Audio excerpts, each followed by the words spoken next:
ሰሞኑን እግራችን ወደ ቢሾፍቱ በጣም ረዝሟል። ክቡራትና ክቡራን ወዳጆች ያየሁት ነገር ገርሞኛል፣ ደንቆኛል። ይህ ከኋላዬ የምትመለከቱት ድንቅ ውብ በጣም አማላይ የሆኑ ቪላ ቤቶች ለአቡሴራ ገበሬዎች የተሰሩ ቤቶች ናቸው። እነዚህ ቤቶች የሰራው የኢትዮጵያ አየር መንገድ ነው። ወዳጆች ባለፈው ጊዜ የተለያዩ መግለጫዎችን ስንሰማ ነበረ። አቡሴራ የሚባለው እንግዲህ ቢሾፍቱ ላይ የተሰራው ወይም እየተሰራ ያለውና በጣም ግዙፉ አየር መንገዳችን የሚሰራበት የትልቅ የሆነ አየር ማረፊያ ነው። በአፍሪካ ትልቁ እንዲሁም ደግሞ በዓለም ከግዙፎች መካከል አንዱ ይሆናል ተብሎ የሚጠበቅ አየር ማረፊያ እዚህ ቢሾፍቱ አካባቢ እንደሚሰራ ባለፈው ሰምተናል። ታዲያ እነዛ ገበሬዎች ተፈናቀሉ፣ ከስራቸው ተነቀሉ የሚሉ በርካታ አስተያየቶችን ስንሰማ ስናነብ ነበረ። ከስራቸው ተፈናቀሉ የተባሉ ገበሬዎች የት ነው ያሉት ብለን አየት ለማድረግ ወደዚህ አካባቢ ብቅ ብለን ነበር።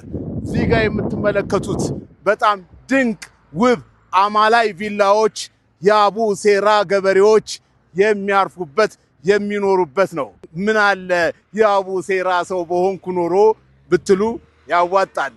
ይመቻችሁ።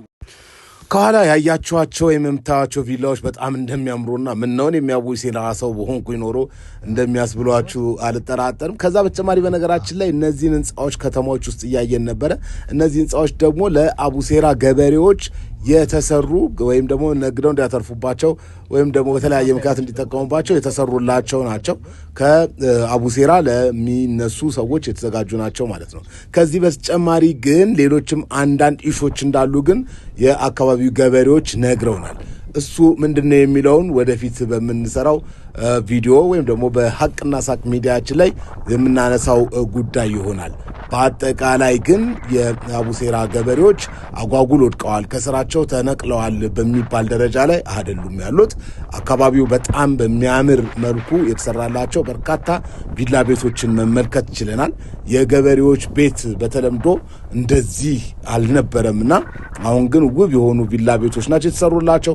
እንደዚሁም ደግሞ ከተማ ውስጥ የንግድ ሱቆች ለልጆቻቸው ተሰርቶላቸዋል ማለት ነው። እና ከትልቁ ከግዙፉ ኤርፖርት ዝግጅት ጋር ተያይዞ ወይም ደግሞ ግንባታ ጋር ተያይዞ ለሚነሱ ገበሬዎች ነው ይህንን የኢትዮጵያ አየር መንገድ ያሰናዳው። ከዚህ ጋር የተያዙ ሌሎች ጉዳዮችን መረጃዎችን ወደ እናንተ የምናመጣ ይሆናል። ይመቻችሁ ወዳጆች።